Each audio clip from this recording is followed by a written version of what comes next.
And then in terms of lighting, so I was really impressed with the lighting you guys are using. So you have one thing I think is really cool is these lights have spacers, so you can choose how far apart you want them, and then they are held in place with these spacers, which is such a simple thing. It's just a piece of plastic, but it makes installing them a lot easier, and then keeping them in place, right? Because you have another set of lights that they kind of will move over time. We had the same thing, Yeah. and then you don't really get the same even lighting. So with this, it solves that problem, which is really cool to see.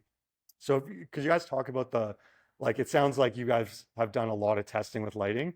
So I'd Yeah. love to hear kind of where, like, the different lights you've used and your experience with them and what you kind of settled on to be the best grow lights that you're using for microgreens. So we started out with the Barina lights that are very, cost friendly. We bought them on Amazon. And then after we moved into this facility, like this warehouse, we wanted to basically up our game a little bit. And we tried to contact a lot of light manufacturers. I think that a lot of the lights are geared towards the cannabis industry. So it was a little bit of a struggle getting like good lights. But then, we found these lights. These are Fight electric lights. The Fight electric lights, we bought them at Home Depot. And we also bought GE lights from Lowe's. So, just your regular hardware store. You can go buy lights from there. We bought some like Kind LED lights as well. That's like they're made specifically for microgreens. And then we basically tested and compared all of them. And we figured out that some of them are giving us like fantastic yield, some of them are giving us like fantastic colors, and so based on that we decided which ones we want to choose. So we did Fight electric, and then we have some GE lights as well, and both of them you can get at like any hardware store. Yeah, Yeah. and the Fight LED, there's a really cool feature that they showed me earlier, which I'm excited to share with you.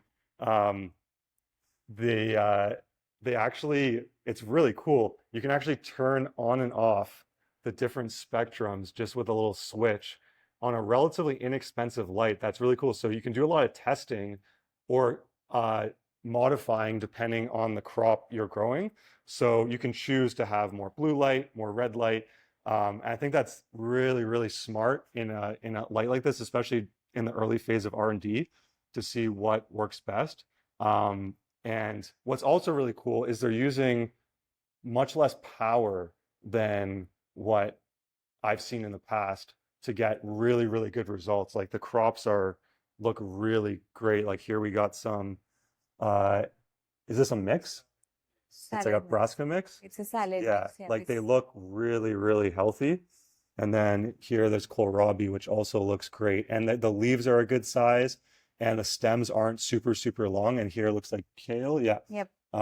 And they look like really, really healthy and a really good size, which is a good indicator. If you have crops where the stems are really elongated, there's usually indication you don't have enough light.